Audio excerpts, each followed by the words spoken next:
5ই আগস্টের বিপ্লব এটা যদিও চূড়ান্ত ইসলামী বিপ্লব নয়, তবে এই বিপ্লব হলো একটা পূর্ববর্তী আভাস যে এভাবে বাংলার তরুণ জনতা, বাংলার ছাত্র জনতা, স্কুল কলেজ ইউনিভার্সিটি মাদ্রাসার সকল ছাত্র জনতা, আগামী প্রজন্মের মুসলমানদের সন্তানরা আল্লাহর জমিনে মানব রচিত আইন দেখতে চায় না।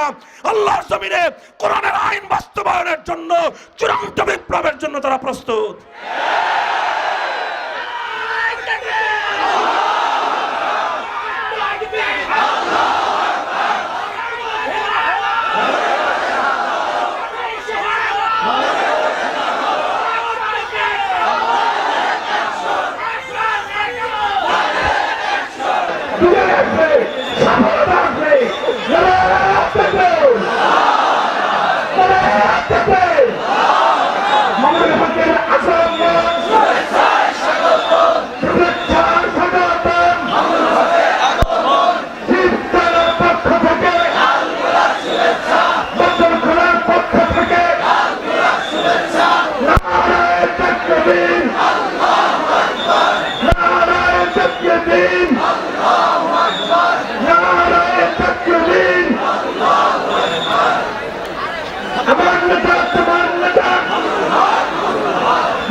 আল্লাহকে ভালোবেসে হুজুরকে ভালোবেসে দেখা করে দেন।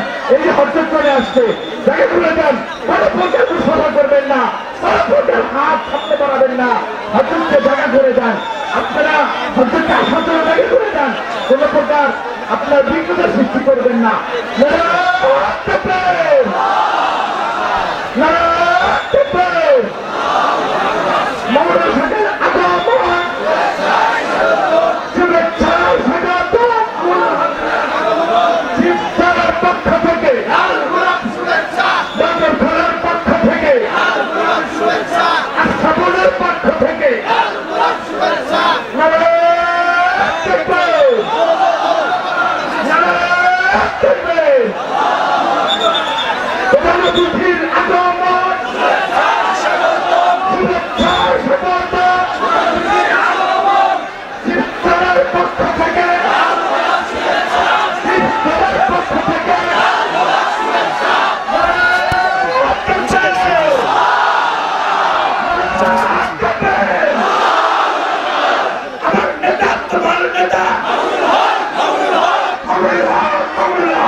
আমরা বসে যাই,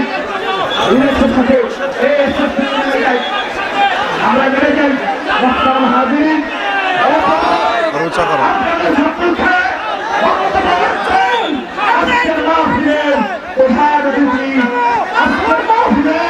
প্রধান অতিথি সংগ্রামী মহাসচিব বাংলাদেশ খেলাফত মজলিস, বাংলাদেশ খেলাফত মজলিস আল্লামা মামুনুল হক হুজুরকে মাদ্রাসার কর্তৃপক্ষের পক্ষ থেকে বক্তব্য রাখার জন্য সবিনয় অনুরোধ জানাচ্ছি।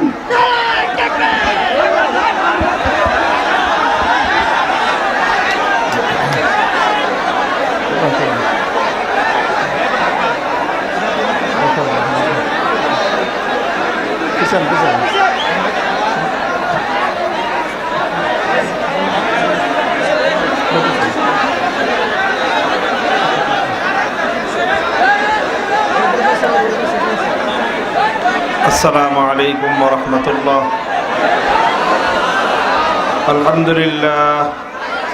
আলহামদুলিল্লাহ নাহমাদুহু ওয়া নাস্তাঈনুহু ওয়া নাস্তাগফিরুহু ওয়া নু'মিনু বিহি ওয়া নাতাওয়াক্কালু আলাইহি ওয়া নাশহাদু আন লা ইলাহা ইল্লাল্লাহু ওয়াহদাহু লা শারীকা লাহু ওয়া নাশহাদু আন্না সাইয়্যিদানা ওয়া মাওলানা মুহাম্মাদান আবদুহু ওয়া রাসূলুহু সাল্লাল্লাহু তাআলা আলাইহি ওয়া আলা আলিহি ওয়া আসহাবিহি ওয়া বারাকা ওয়া সাল্লাম। وبارك وسلم تسليما كثيرا. أما بعد فأعوذ بالله من الشيطان الرجيم. بسم الله الرحمن الرحيم. إن الذين قالوا ربنا الله ثم استقاموا فلا خوف عليهم ولا هم يحزنون. بارك الله لنا ولكم في القرآن العظيم ونفعنا وإياكم بالآيات والذكر الحكيم. اللهم صل على محمد وعلى آل محمد كما صليت على إبراهيم وعلى آل إبراهيم إنك حميد مجيد. اللهم بارك على محمد وعلى آل محمد كما باركت على إبراهيم وعلى آل إبراهيم إنك حميد مجيد. সম্মানিত সভাপতি, উপস্থিত হযরত উলামায়ে কেরাম, সম্মানিত শ্রদ্ধাভাজন আমার বয়োজ্যেষ্ঠ মুরব্বী সাহেবান, সমবেত ইসলাম প্রিয়, কোরআন প্রেমিক, নবী প্রেমিক, তাওহীদি মুসলমান ভাই ও বন্ধুগণ, পর্দার অন্তরালে অবস্থানরত আমার সম্মানিত মা ও বোনেরা, জামিয়া আশরাফুল মাদারিসের উদ্যোগে আয়োজিত আজকের এই আজিম শান মাহফিলে আল্লাহ রাব্বুল আলামিন আমাদেরকে সমবেত হওয়ার তৌফিক দিয়েছেন। হযরত উলামায়ে কেরামের সোহবতে, নেক লোক এবং আহলুল্লাহদের সোহবতে জীবনের কিছু সময় অতিবাহিত করার, উলামায়ে কেরামের কাছ থেকে দ্বীনি কিছু কথা, কোরআন হাদিসের কিছু কথা শোনার তৌফিক দিয়েছেন। রব্বে কারীমের বড়ই মেহেরবানি। এই জন্য আল্লাহ রাব্বুল আলামিনের দরবারে শুকরিয়া আদায় করে কালেমাতুশ শুকর পড়ি আলহামদুলিল্লাহ। আমি আপনাদের সম্মুখে দীর্ঘ কোনো আলোচনা করার জন্য উপবিষ্ট হইনি। খুব সংক্ষিপ্ত সময়ে কয়েকটি কথা বলবো। আমি আসলে মূলত আজকে আমার আশা শুধুমাত্র হাজিরা দেওয়ার জন্য, উপস্থিত হওয়াটাই হলো আমার দায়িত্ব ছিল আজকে। তো আপনারা সকলেই একটু নীরব হয়ে কথা শুনেন। কেউ কোনো কথা বললে অন্যরা তাকে আর চুপ করার জন্য বলবেন না। কোনো দিকে কোনো আওয়াজ হলেও আপনারা সেদিকে তাকাবেন না। আমি আমার যতক্ষণ কথা বলবো কথা অব্যাহত রাখবো। ডানে বামে কোনো সমস্যা হলে কর্তৃপক্ষ সেই সমস্যার সমাধান করার উদ্যোগ নেবেন। আমি আপনাদের সম্মুখে কোরআনে পাকের একটি আয়াত তেলাওয়াত করেছি। আল্লাহ পাক রব্বুল আলামিন এখানে দুনিয়া এবং আখিরাতের সকল দুশ্চিন্তা মুক্তির একটা পয়গাম দিয়েছেন। আল্লাহ বলেছেন, লা খাউফুন আলাইহিম ওয়ালা হুম ইয়াহজানুন, যে কিছু মানুষের ভয়ের কোনো কারণ নাই এবং তাদের কোনো দুশ্চিন্তার কারণ নেই। এবং অন্য আয়াতের মধ্যে আল্লাহ বলেছেন, তাতানাজ্জালু আলাইহিমুল মালাইকাতু আল্লা তাখাফু ওয়া লা তাহজানু ওয়া আবশিরু বিল জান্নাতিল্লাতী কুনতুম তুআদুন। যে এক শ্রেণীর মানুষের নিকট আল্লাহর পক্ষ থেকে নুরানি ফেরেশতারা এসে হাজির হয়ে যায়, এবং এটা হয় মানুষের জীবদ্দশায়, দুনিয়াতে থাকতেই। যখন মানুষ মৃত্যুর মুখে পতিত হয়, সেই মৃত্যুর আগ মুহূর্তে এক শ্রেণীর মানুষের কাছে আল্লাহর পক্ষ থেকে ফেরেশতাদের একদল হাজির হয়। হাজির হয়ে লোকটার সঙ্গে দেখা করে, সাক্ষাৎ করে, এবং তারা তাকে কিছু কথা বলে। সেই কথার মধ্যে প্রথম থাকে যে মৃত ব্যক্তির জন্য তারা একটা অভয়ের বাণী শোনায়, ভয়ের কোনো কারণ নাই, চিন্তার কোনো কারণ নাই, এবং আরেকটা সুসংবাদ দেয় যে তোমার জন্য আল্লাহর পক্ষ থেকে আমরা বেহেশতের জান্নাতের সুসংবাদ বহন করে এনেছি। একটা হলো বলে যে তোমার কোনো ভয় নাই, মৃত্যুর আযাব হবে না, কবরের মধ্যে সমস্যা হবে না, হাসরে তোমার কষ্ট হবে না, পুলসিরাত পার হতে তোমাকে বেগ পেতে হবে না, তুমি একেবারে পুলসিরাত পার হয়ে জান্নাত পর্যন্ত গিয়ে পৌঁছতে পারবা। এইরকম একটা সুসংবাদ নিয়ে একদল মানুষের কাছে ফেরেশতারা আগমন করে। কোথায়? এই দুনিয়াতেই আসে।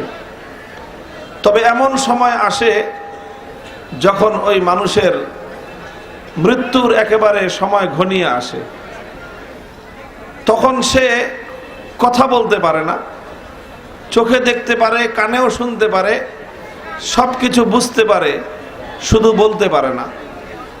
দুনিয়াতে মানুষের উপর মৃত্যুর সর্বপ্রথম যেই প্রতিক্রিয়া প্রকাশ পায় সেটা হলো মানুষের জুবান বন্ধ হয়ে যায়।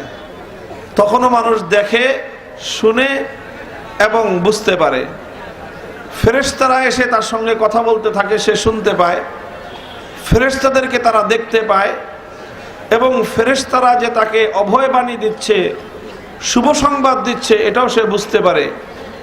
কিন্তু সে বলার ক্ষমতা তখন হারিয়ে ফেলে। আল্লাহ পাক রব্বুল আলামিন এটা করেন এই জন্য যাতে সে দুনিয়ার মানুষের কাছে বলতে না পারে যে আমার কাছে ফেরেশতারা আসছে। কারণ দুনিয়ার মানুষের কাছে এটা বলে দিলে তাহলে ঈমান বিল গায়েব, না দেখে যে বিশ্বাস করার যে ঈমান, সেই ঈমান আর মানুষের থাকবে না।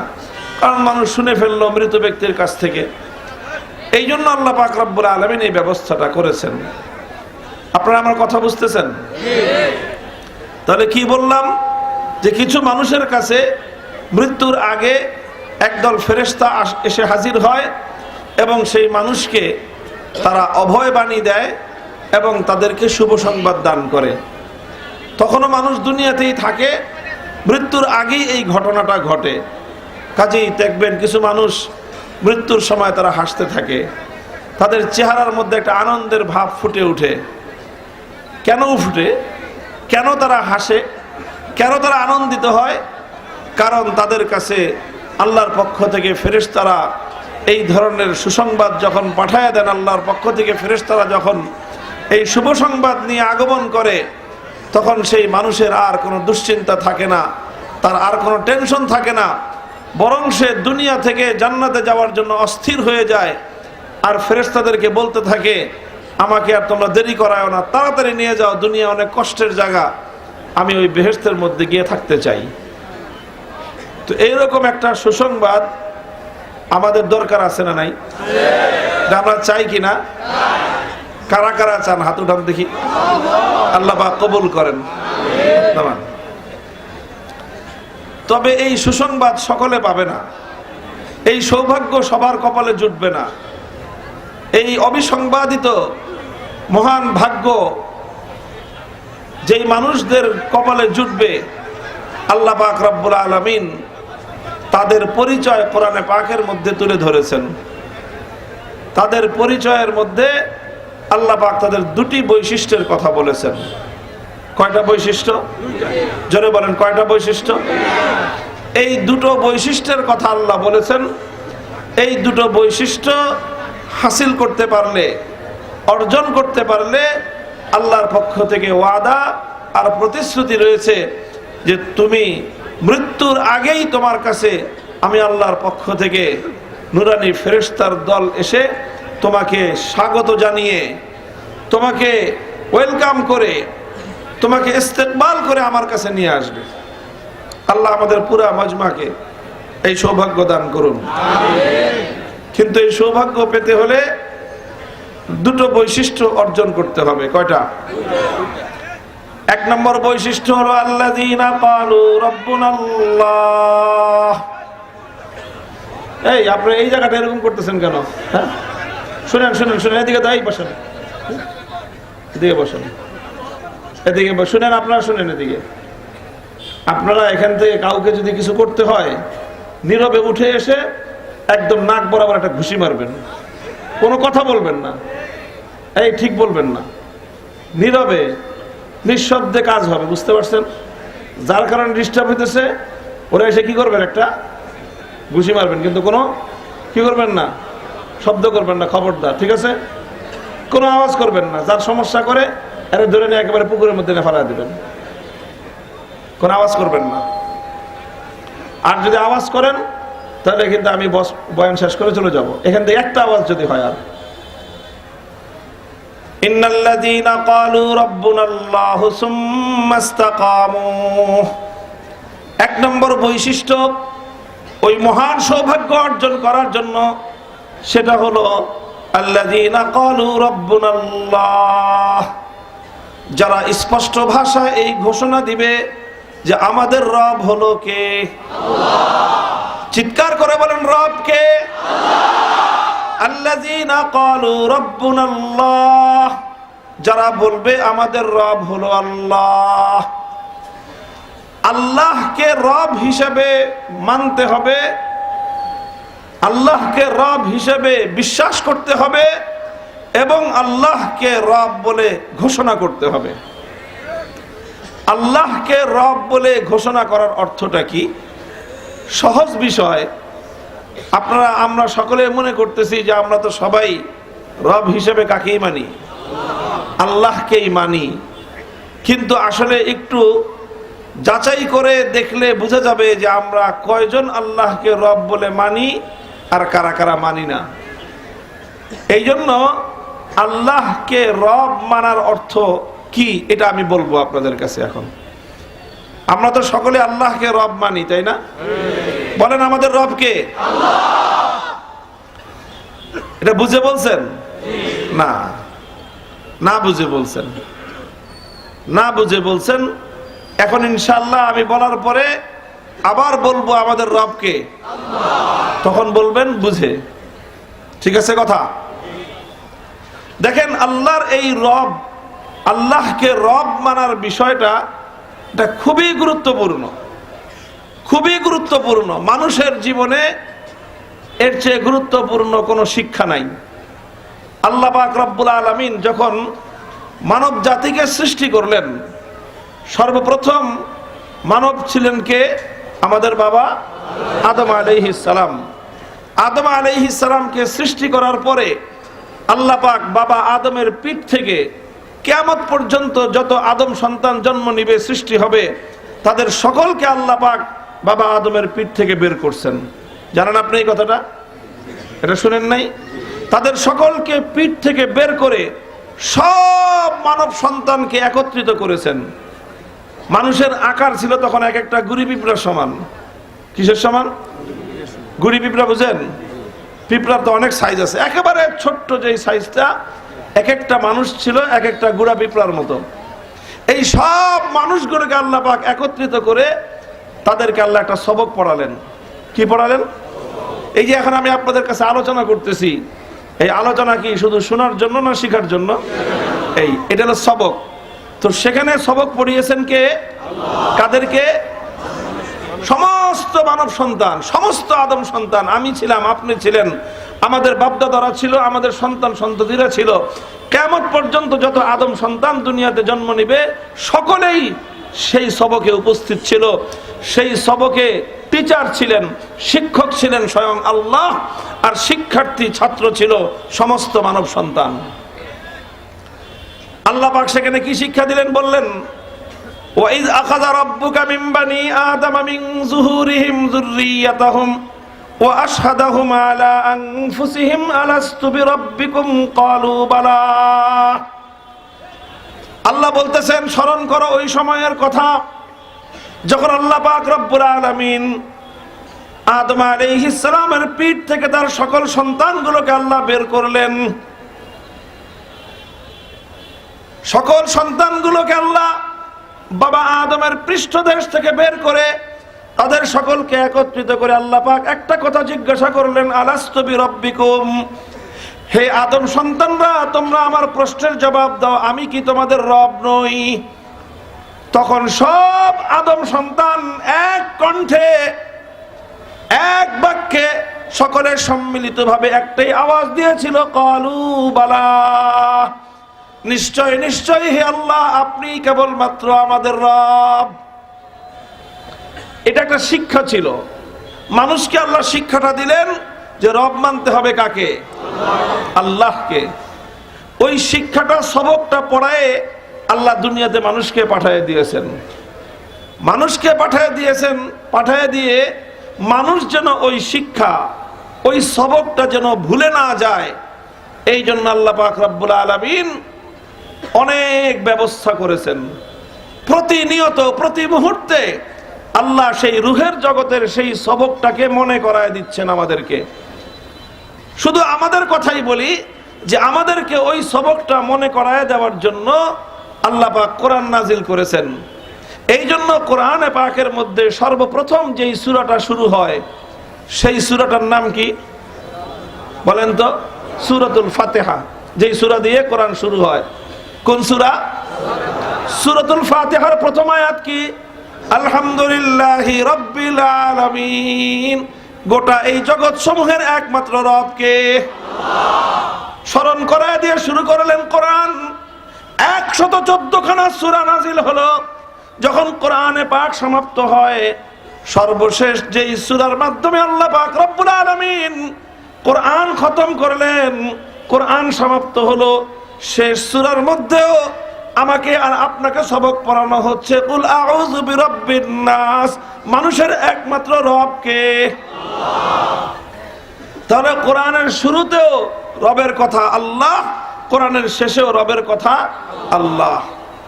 শুধু এখানেই শেষ নয়, প্রতিদিন আমরা কয় ওয়াক্ত নামাজ পড়ি? 5 ওয়াক্ত নামাজে মোট কত রাকাত নামাজ পড়া হয় জানেন? 32 রাকাত নামাজ। কয় রাকাত? 32 রাকাত। কিভাবে 32 রাকাত? ফরজ আর সুন্নতে মুআক্কাদা মিলায়ে। ফজরে 2 2 4 রাকাত, জোহরে 10 রাকাত, কত হলো? 14 রাকাত। আসরে 4 রাকাত, কত হলো? 18 রাকাত। মাগরিবে 5 রাকাত, কত হলো? 23 রাকাত। আর এশার সময় 4 আর 2 6 আর 3 9, কত হলো? 32 রাকাত নামাজ। 32 রাকাত নামাজে সূরা ফাতিহা পড়তে হয় কয়বার? কয়বার বলেন? তাহলে 32 বার আমরা বলি আমাদের এবং পুরা কায়নাতের রবকে আল্লাহ। তাহলে 32 বার কমপক্ষে প্রতিদিন একজন মুমিনকে এই ঘোষণা করতে হয় যে গোটা জগতের রব হলেন আল্লাহ। তারপরে 32 রাকাত নামাজে রুকু দেই কয়টা? বুঝেন নাই? নামাজের মধ্যে রুকু করতে হয় কিনা? কয়টা রুকু? 32টা রুকু। এক একটা রুকুতে 3 বার করে তাসবিহ পড়তে হয় কি? সুবহানা রাব্বিয়াল আযীম, পবিত্র সত্তা রব আমাদেরকে, ওখানেও আমার রব। তাহলে 32টা রুকুর মধ্যে এক এক রুকুতে 3 বার করে আল্লাহকে রব বলে মানতে হয়। তাহলে 3 বার করে এক এক রুকুতে আল্লাহকে রব বললে 32টা রুকুর মধ্যে 96 বার আল্লাহকে রব বলা হয়। 32 রাকাত নামাজে সেজদা কতগুলো? 64টা সেজদা। এক একটা সেজদায় 3 বার করে কমপক্ষে তাসবিহ পড়তে হয় সুবহান রাব্বিয়াল আলা, পবিত্র হলেন আমার রব যিনি আল্লাহ। কথা বলেন? তাহলে 64টা সেজদার মধ্যে কমপক্ষে 3 বার করে 192 বার রব বলা হয় কাকে? মুহতারাম হাজিরিন, ব্যাপারটা তাৎপর্যময়। 32 রাকাত নামাজে কমপক্ষে 32 বার সূরা ফাতিহায় রব বললাম কাকে? 32 রাকাত নামাজের 32টা রুকুর মধ্যে 96 বার রব বললাম কাকে? 32 রাকাত নামাজের মধ্যে 64টা সাজদার মধ্যে একমাত্র রব বললাম কাকে? এভাবে প্রতিদিন প্রায় 350 বার করে একমাত্র রব আমরা স্বীকার করি কাকে? কেউ যদি নফল নামাজ পড়ে তাহলে তার তো আরো অনেক বেশি। প্রতিদিন 300 বার আমি আর তুমি একমাত্র আল্লাহ রাব্বুল আলামিনের রব ঘোষণা করলাম, রুবুবিয়তের ঘোষণা দিলাম। আল্লাহ পাক সেই ওই যে রূহের জগতে আমাকে আর তোমাকে আল্লাহর রুবুবিয়তের শিক্ষাটা দিয়ে দুনিয়াতে পাঠিয়ে দিলেন। আর এই দুনিয়াতে প্রতিদিন 3 শতাধিকবার আল্লাহকে রব বলে স্মরণ করায়া দিলেন, স্মরণ করায়া দিলেন, স্মরণ করায়া দিলেন। কারণ হলো এই শিক্ষাটা এমনিতেই নয়, এই শিক্ষা বেকার যাবে না। তোমার এই ইহকালের জীবন সাঙ্গ হওয়ার পর যখন আমাকে আর তোমাকে দাফন করা হবে, দাফন করার কিছুক্ষণের মধ্যেই দুজন ফেরেশতা আসবেন, মুনকার আর নাকির, উসে আমাদেরকে কবর থেকে উঠায় বসাবে। বসায় সর্বপ্রথম প্রশ্ন করবে, মার রব্বুকা, তোমার রব কে? ওই যে রূহের জগতে সবক পড়ায় দিলেন, আর ওই যে পরীক্ষার প্রশ্ন আসবে, এই যেন পরীক্ষার মধ্যে কেউ যেন ফেল করতে না পারে। এত গুরুত্বপূর্ণ সবক, এত গুরুত্বপূর্ণ প্রশ্ন, এই প্রশ্নের উত্তর যদি কেউ ফেল করে যায়, আল্লাহ না করুন, তাহলে কবর থেকে নিয়ে শুরু করে পরবর্তী জীবন জিন্দেগিতে তার আর শান্তির কোনো ব্যবস্থা নাই, মুক্তির কোনো ব্যবস্থা নাই। যতদিন গড়াবে তার জন্য শাস্তি খালি কঠিন আর কঠিনতর হতে থাকবে। তাহলে বোঝা গেল যে আল্লাহকে রব বলার গুরুত্বটা কত বেশি। বুঝতে পারলেন? এত গুরুত্বপূর্ণ যে একটা সবকই আল্লাহ তার কাছ থেকে আমাদেরকে পড়ায় দিলেন। আর কবর জগতে 3টা প্রশ্ন থাকবে। 3 প্রশ্নের মধ্যে মূল প্রশ্ন এটা, 3 প্রশ্নের মধ্যে প্রথম প্রশ্ন এটা, 3 প্রশ্নের মধ্যে সবচেয়ে গুরুত্বপূর্ণ প্রশ্নের উত্তর এটা। এই উত্তর যে দিতে পারবে, বাকি 2 উত্তর তার জন্য সহজ হয়ে যাবে, কারণ বাকি 2 উত্তরটা এই প্রশ্নের উত্তরের মধ্যে অন্তর্ভুক্ত আছে। কাজে এই বিষয়টা খুব গুরুত্বহীন, কি বলেন? বিষয়টা খুব হালকা, বিষয়টা শিখলে শিখলাম, না শিখলে না শিখলাম এমন। এই বিষয়টা খুবই গুরুত্বপূর্ণ, কারণ এই বিষয়টার উপরে নির্ভর করতেছে আমার এবং আপনার মুক্তি এবং শান্তির প্রশ্ন। আল্লাহ পাক আমাদের সকলকে বুঝবার তৌফিক দান করেন। এতক্ষণ বুঝালাম আল্লাহকে রব বলার গুরুত্ব, কিন্তু এখনো বুঝাই নাই যে আল্লাহকে রব বলার অর্থ কি। আল্লাহকে রব বলার অর্থ কি? আমরা মনে করি আমরা তো আল্লাহকে মানি। কেমনে মানো? আমরা মানছি যে আল্লাহকে তো আমরা সৃষ্টিকর্তা বিশ্বাস করি। আর কিভাবে মানো? আমরা মানি আল্লাহ হায়াতদাতা, হায়াতের মালিককে। আমরা মানি মৌতের মালিককে। আমরা তো হায়াতের মালিক আল্লাহকে মানি, মৌতের মালিক আল্লাহকে মানি, জীবনদাতা আল্লাহকে মানি, সৃষ্টিকর্তা আল্লাহকে মানি, রক্ষাকর্তা আল্লাহকে মানি। সব তো আল্লাহকে মানলাম, তাহলে তো সব ঠিকই আছে। তাহলে আমরা তো আল্লাহকে রব মানলাম। আমি বলি যে না, শুধু আল্লাহকে সৃষ্টিকর্তা মানলে আল্লাহকে রব মানা হয় না, শুধু আল্লাহকে রক্ষাকর্তা মানলে আল্লাহকে রব মানা হয় না, শুধুমাত্র আল্লাহকে জীবনদাতা মানলেই আল্লাহকে রব মানা হয় না, শুধু আল্লাহকে মৃত্যুদানকারী মানলেই, হায়াত মৌতের মালিক মানলেই কেবলমাত্র আল্লাহকে রব মানা হয় না। বরং আল্লাহকে রব মানার অর্থ এর চেয়ে কিছু তাৎপর্যপূর্ণ, আরো একটু গভীর।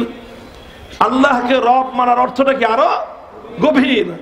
আরো বলেন, আরো গভীর। শুধু সৃষ্টিকর্তা, রক্ষাকর্তা, জীবনদাতা, মৃত্যুদাতা, হায়াতের মালিক, মৌতের মালিক, এগুলো বিশ্বাস করলেই আল্লাহকে রব মানা হয় না। কারণ সৃষ্টিকর্তা আল্লাহকে আবু জাহালও বিশ্বাস করত, সৃষ্টিকর্তা আল্লাহকে আবু লাহাবও বিশ্বাস করত, মক্কার সমস্ত কুরাইশের সমস্ত কাফের মুশরিকরা এক আল্লাহকে সৃষ্টিকর্তা মানত। কোরআনে পাকের অসংখ্য আয়াত এই ব্যাপারে বর্ণিত আছে, ওয়ালা ইন সালতাহুম মান খালাকাহুম লায়াকুলুন্নাল্লাহ।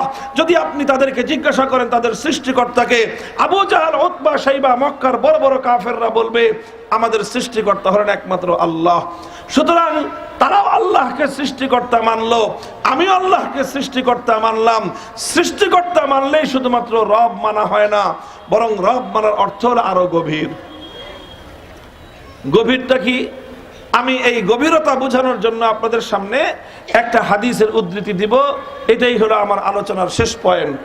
এই আলোচনার ভিত্তিতে আজকের সমাজ উপলক্ষে আমার শেষ কিছু ফিনিশিং এবং কিছু কনক্লুশন, শেষ কিছু কথা থাকবে। আপনারা সেই কথাগুলো শুনে শিক্ষাটা নিয়ে আজকের এই মাহফিল থেকে একটা আপনাদের করণীয় নিয়ে তারপরে বাড়িতে ফিরবেন ইনশাআল্লাহ। ইনশাআল্লাহ বলেন সবাই, আল্লাহ কবুল করেন। একটা হাদিস, কোরআনে পাকের মধ্যে একটি সূরা রয়েছে, সূরাতুল বারাআহ। এই সূরাতুল বারাআর মধ্যে একটি আয়াত আছে রব সংক্রান্ত আয়াত। একজন সাহাবী, আল্লাহর নবীর একজন সাহাবী, নাম হলো তার আদি ইবনে হাতেম। আপনার হাতেম তাইর নাম শুনেছেন? কি অনেক বকিল মানুষ ছিল? তাহলে কি ছিল? দানশীল, দানবীর মানুষ হিসেবে পৃথিবীতে যার নাম সবচেয়ে বেশি সুপ্রসিদ্ধ, তার নামটা হলো হাতেম তাই। এই হাতেম তাই এটা ইনি আল্লাহর নবীর কিছু আগের মানুষ ছিলেন, কিছুদিন আগের মানুষ। নবীজির সঙ্গে তার সাক্ষাৎ হয়েছে মর্মে কোনো হাদিস পাওয়া যায় না। তবে তার সন্তান যিনি ছিলেন, তিনি আল্লাহর নবীর সঙ্গে তার সাক্ষাৎ হয়েছে, এবং হাতেম তাইর ছেলে তিনি ইসলাম কবুল করে তিনি বিশিষ্ট সাহাবী হয়েছিলেন। তার ছেলের নাম হলো আদি ইবনে হাতেম, হাতেমের ছেলে আদি।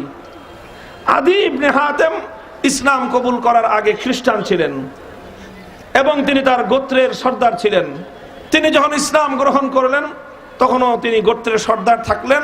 আল্লাহর নবীর কাছে অত্যন্ত সম্মানের পাত্র ছিলেন তিনি, এবং তিনি তার আগের ধর্ম খ্রিস্ট ধর্ম সম্পর্কে তিনি পর্যাপ্ত জ্ঞান রাখতেন, জানতেন যে খ্রিস্টান ধর্ম কি কি শিক্ষা, কি কি দীক্ষা এর মধ্যে আছে। সেই আদি ইবনে হাতেম একদিন আল্লাহর নবীর কাছে আসলেন, এসে বললেন যে ইয়া রাসূলুল্লাহ, আমি তো ইসলাম কবুল করেছি এবং আমি আল্লাহর কোরআনকে বিশ্বাস করেছি, কিন্তু কোরআনে পাকের একটি আয়াত সম্পর্কে আমার একটা সংশয় আছে, একটা প্রশ্ন আছে। এই প্রশ্নটা আমি মিল করতে পারতেছি না, এর উত্তরটা কি হবে? নবীজি বললেন, কি প্রশ্ন তোমার? আদি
তখনও কিন্তু সূর্য ওঠে না। সূর্য ওঠার ঘন্টা দেড় ঘন্টা আগেই আকাশের পূর্ব প্রান্ত আলোকিত হয় কি হয় না? এই আলোকিত হওয়ার দ্বারা একটা মেসেজ, একটা আভাস দুনিয়ার মানুষ পায়, আর কিছুক্ষণ পরে সূর্যের উদয় ঘটবে। 5ই আগস্টের বিপ্লব এটা যদিও চূড়ান্ত ইসলামী বিপ্লব নয়, তবে এই বিপ্লব হলো একটা পূর্ববর্তী আভাস যে এভাবে বাংলার তরুণ জনতা, বাংলার ছাত্র জনতা, স্কুল কলেজ ইউনিভার্সিটি মাদ্রাসার সকল ছাত্র জনতা, আগামী প্রজন্মের মুসলমানদের সন্তানরা আল্লাহর জমিনে মানব রচিত আইন দেখতে চায় না। আল্লাহর জমিনে কোরআনের আইন বাস্তবায়নের জন্য চূড়ান্ত বিপ্লবের জন্য তারা প্রস্তুত।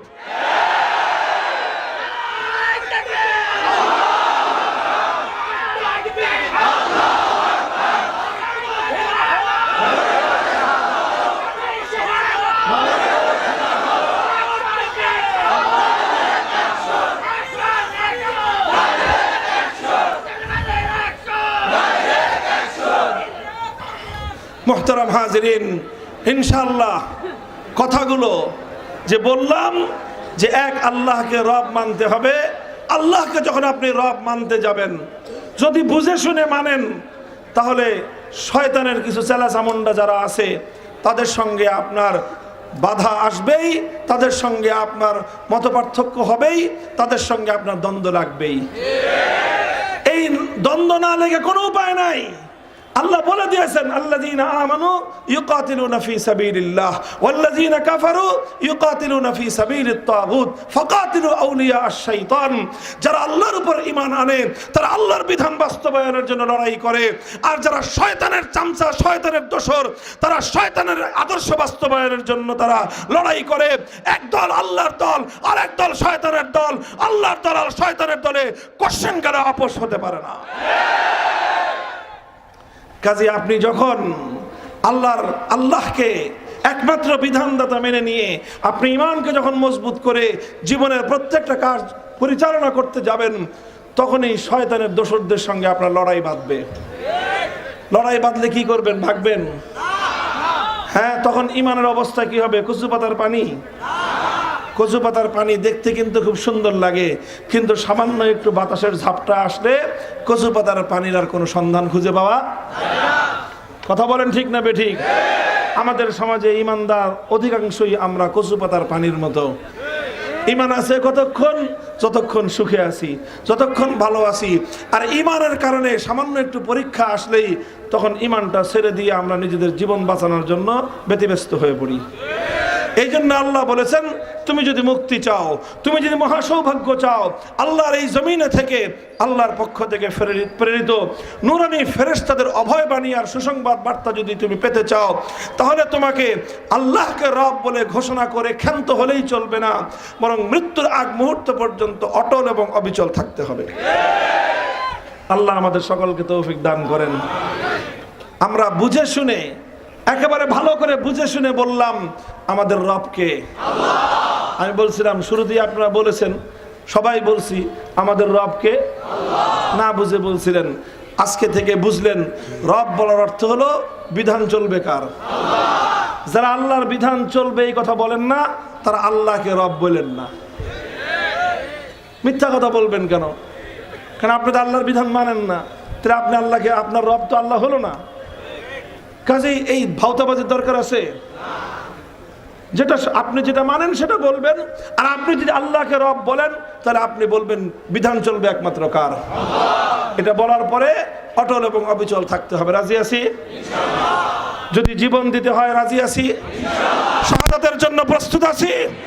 আর আল্লাহর সেই আইনকে, আল্লাহর বিধানকে, আল্লাহর কোরআনী শাসন ব্যবস্থা, খেলাফতের ব্যবস্থা, একমাত্র আল্লাহ প্রদত্ত আল্লাহর আইন বাস্তবায়নের ব্যবস্থা জমিনে বাস্তবায়ন করার জন্য রক্ত দিতে হলে, জীবন দিতে হলে, সর্বোচ্চ ত্যাগ আর কোরবানি স্বীকার করে হলো, সেটার জন্য কারা কারা প্রস্তুত থাকবেন ইনশাআল্লাহ?